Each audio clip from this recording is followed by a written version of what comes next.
pourquoi ta mère elle est blanche et pourquoi toi t'es noire? Coucou tout le monde, je suis trop contente de vous retrouver aujourd'hui pour une nouvelle discussion. On va parler de comment est-ce qu'on se sent quand on est une personne adoptée, des ressentis, on va parler d'appartenance, on va parler de honte, on va parler de différence, on va parler de malaise. Voilà, c'est un peu toutes ces choses-là que j'ai un peu ressenties pendant mon enfance, mon adolescence, mais aussi que je peux ressentir encore un peu aujourd'hui. Donc voilà, cette différence, j'avais un peu honte de cette différence. J'avais un peu honte de ne pas être comme tout le monde. Pour moi, adoption voulait dire abandon, voulait dire quelqu'un n'a pas voulu de moi dans ma vie et cette personne c'est ma mère. Tu vois? Donc en fait, quand les petits-enfants me disaient pourquoi ta mère elle est blanche et pourquoi toi t'es noire, ben j'avais pas vraiment envie de leur dire ben moi je suis adoptée. Tu vois, genre, c'est compliqué de dire ça parce qu'en fait, pour moi, dire adopter, c'était dire que ma mère biologique, la personne, voilà, ma mère biologique m'avait abandonnée. Et donc, pour moi, c'était une honte. Donc, pendant toute mon enfance et pendant très longtemps, j'ai essayé de le cacher, en fait. Je savais que chez mes parents, il y avait une impossibilité d'avoir des enfants et donc j'avais aussi honte de ça. Je portais un peu leur souffrance et leur impossibilité de pouvoir avoir leur propre enfant avec leur propre nez, enfin je veux dire leur propre enfant qui leur ressemble, leur propre enfant qui a leur mimique, leur propre enfant qui a un bout du caractère de l'un et un bout du caractère de l'autre. Et donc j'avais un peu l'impression d'être là un peu par charité, quoi. Bah en fait pas vraiment voulu, quoi, finalement, tu vois. Et donc ça a créé pendant très longtemps du malaise. Tu te sens aussi pas mal différente parce qu'en fait tu ne peux absolument pas te référer et t'identifier à quelqu'un. Chaque enfant sait qu'il a le nez de son père ou le trait de sa mère ou je sais pas quoi. Moi, j'avais rien. C'est-à-dire que t'es là, t'es posé et tu ressembles à personne. T'as ton caractère, tu sais pas d'où il vient. Il peut être un peu fort, donc voilà. Tu sais pas. Tu n'as pas d'identification, tu peux pas t'identifier à une personne en particulier. Quand t'es gamin, je suppose, parce que du coup je ne sais pas, mais je pense que tu peux t'identifier à ton père, à ta mère, à ton grand frère. Il y a des traits de caractère, des traits du visage, des attitudes qui font que tu peux te dire ouais, je ressemble à un tel, et c'est important. C'est un sentiment d'appartenance déjà d'une famille, mais c'est aussi un sentiment de genre je suis pas tout seul, j'ai une identification. Moi j'avais zéro identification, donc bon, t'es un peu là en mode ok, il faut que j'essaie de trouver des identifications. Alors après, t'en trouves, bon moi à mon époque c'était compliqué de trouver des identifications à des femmes noires, parce que finalement il n'y en avait pas, mais grâce à Dieu aujourd'hui ça change, tu vois. Et pendant des années ça a été Michelle Obama, après ça a été Lupita Nyong'o, etc. Serena Williams ou quoi. Mais voilà, très compliqué en fait de vivre sans pouvoir s'identifier, sans pouvoir se dire ok, je viens de là, ok, je viens, tu vois, ça peut être un peu ce truc de je viens de cette famille-là, je viens de cette tribu-là, je viens de cette culture-là, etc. Toi, tu te regardes dans la glace et tu dis ok, en fait, là il y a moi, il y a un mix de deux personnes et sûrement de d'autres, mais je ne sais même pas à qui c'est, j'ai ce caractère-là, mais je ne sais même pas d'où il vient. J'ai ce nez-là, et je sais même pas d'où il vient. J'ai cette façon de parler, parce que moi j'ai une façon de parler un peu particulière, et j'ai jamais su d'où ça venait. Jamais, jamais, jamais. Et en fait, tu t'aperçois que bah, il y a plein de choses dans ta vie où pour toi c'est de l'interrogation, et pour eux c'est de la normalité. Donc ça crée aussi une différence. Ça crée un truc où moi pendant très longtemps j'ai essayé de le cacher, quoi. Voilà, donc très compliqué. Ça. Moi, j'ai par exemple eu cette question de l'appartenance qui pour moi a été extrêmement cruciale dans ma vie.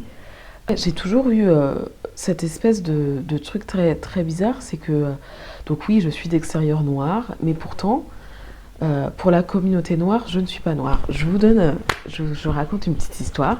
J'étais partie me faire tresser, et moi j'adore aller me faire tresser parce que c'est un peu un moment entre filles. On passe quand même entre 4 et 5 heures dans un salon de coiffure, donc t'as le temps de parler, de la pluie et du beau temps, mais il y a un moment au bout des 4-5 heures, il y a forcément un moment où tu commences à parler un peu de ton intimité, un peu de ta vie, un peu de sujets un peu plus profonds que que ce que tu as mangé la veille ou du temps, tu vois. Et donc, voilà, je passe un super moment avec les filles, on parle, on critique un peu, on s'amuse, on papote, voilà, moment cool. Il se trouve que il arrive l'information que je me sens un peu, tu sais, t'es bien, donc tu lâches l'information, tu te sens à l'aise. Et donc, je lâche l'information que je suis adoptée. Et là, la meuf, elle me sort. Ouais, mais vous, de toute façon, les blancs, vous savez pas faire la fête et tout. Et là, je suis là. C'est-à-dire qu'il y a 30 secondes, j'étais la sista, on était entre sœurs, on était là, on se racontait nos trucs, et du jour au lendemain, même pas du jour au lendemain, mais en 30 secondes, parce que je suis adoptée par des parents blancs et que du coup, pour elle, je n'étais plus noire. J'étais une blanche. Donc en fait, je suis sortie du salon en me disant, ok, donc en fait, je suis ni blanche ni noire. Parce que pour mes copains blancs, je suis noire. Je suis noire. On me parle de mes cheveux tout le temps, quand ils sont en afro, quand ils sont en tresse. On va me sortir des vous les noirs. Vous les noirs, vous pouvez vous habiller comme vous voulez. Vous les noirs, ceci, cela. Non mais vous, la main. Par contre, quand je suis avec des noirs et que je leur dis que j'ai été adoptée, là on me dit non mais vous les blancs. Ok. Donc, en fait, je ne suis ni noir ni blanc. Et je pense que ouais, c'est quelque chose, pour vous dire jusqu'où ça va. Et après, j'en ai pas parlé avec des thérapeutes ou avec des gens qui sont là pour ça, mais il n'y a pas très longtemps, je regardais les photos de vacances qu'on a prises quand on est parti entre potes cet été et tout, et je regarde les vacances et on a genre, il y a pas loin de 2000 photos quoi, donc donc il y a de quoi faire. Et en fait, je me suis aperçue que j'étais pratiquement sur aucune photo. Et c'est pas que je me sens pas, au contraire, je me sens super bien dans ce groupe-là, et ça fait partie de mes meilleurs amis, c'est des gens avec qui je me sens hyper bien et tout. Mais j'étais pas sur les photos et je pense pas que le problème ce soit euh, qu'on ne me met pas pris en photo. Je pense que inconsciemment, je me mets toujours un peu en retrait parce que je ne me sens, je pense, pas légitime d'être dans un groupe de faire partie d'un groupe. J'ai tellement eu l'impression qu'on m'a rejeté de la communauté noire et qu'en même temps dans la communauté blanche, c'est pas qu'on me prend pas, mais bon, voilà. Je reste une personne adoptée, enfin, excusez-moi, je suis peut-être complètement à côté de la plaque, mais en tout cas, c'est des ressentis.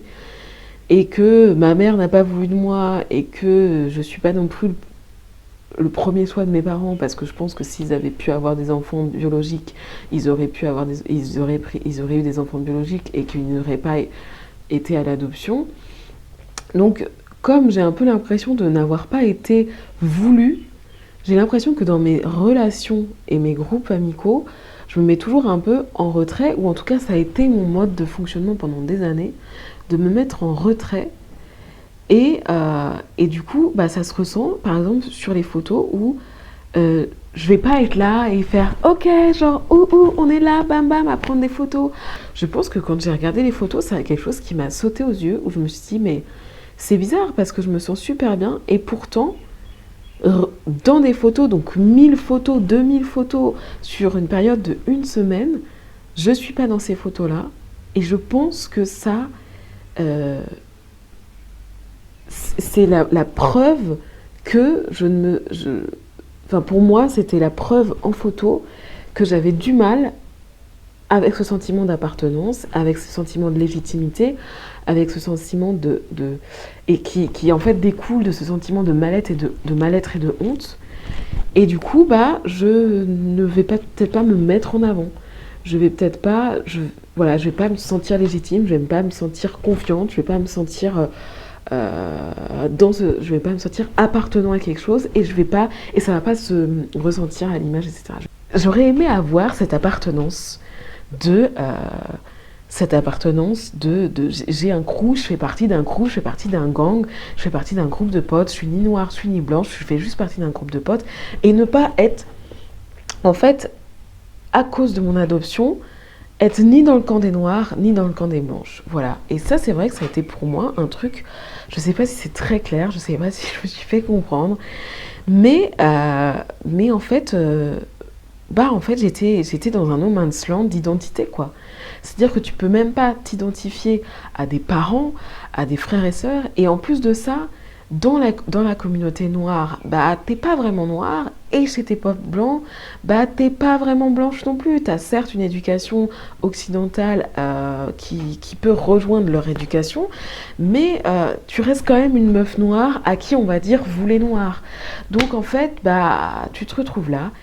Et donc, ouais, c'est vrai que je pense que ça a aussi joué dans ma manière d'être et dans ma manière d'appréhender les relations sociales, où je suis toujours un peu un espèce de caméléon, où je vais toujours un peu m'adapter aux gens que j'ai en face de moi. Enfin, c'est très compliqué, c'est-à-dire que socialement, je sais que je suis un peu à part, dans le sens où quand on va me dire ah ok, ah mais toi t'es colombienne et tout, et que bah en fait bah oui, je suis née en Colombie, mais je suis pas vraiment colombienne. Je parle pas espagnol, je ne sais pas ce qui se passe vraiment dans ce pays-là, culturellement, actuellement, socialement, politiquement, etc. Et en même temps, je suis pas vraiment française. Enfin, parce que je suis noire et donc bah, malheureusement en France quand t'es noire bah t'es pas forcément considérée comme une française donc du coup voilà donc en fait je suis carrément cul entre deux chaises et ça peut créer un espèce de malaise, voilà, donc ça je voulais un peu vous en parler aussi. Ouais, et puis moi j'ai eu vraiment cette sensation là aussi où je vais vous raconter, peut-être que c'est un truc pour les adoptés, vous avez eu aussi cette chose là et je serais curieuse de le savoir, donc n'hésitez pas à en partager avec moi cette question-là. Mais c'est vrai que moi, j'avais ce petit film qui traînait dans ma tête. C'était ce truc de j'avais l'impression que un jour, il y avait quelqu'un qui allait arriver et qui allait dire ouais, votre père biologique ou votre mère biologique veut vous reprendre. Enfin, en fait, elle a à nouveau de l'argent ou elle a une situation qui fait qu'aujourd'hui, elle veut vous reprendre. Et je sais très bien que c'était faux parce que j'ai été adoptée en adoption plénière. Donc, ce qui veut dire que en fait, les droits de tes parents biologiques sont rompus et qui n'ont aucun droit sur toi et qui, voilà, en gros, fin de l'histoire, quoi. Vous n'aurez plus de relation administrativement, légalement, etc. Voilà.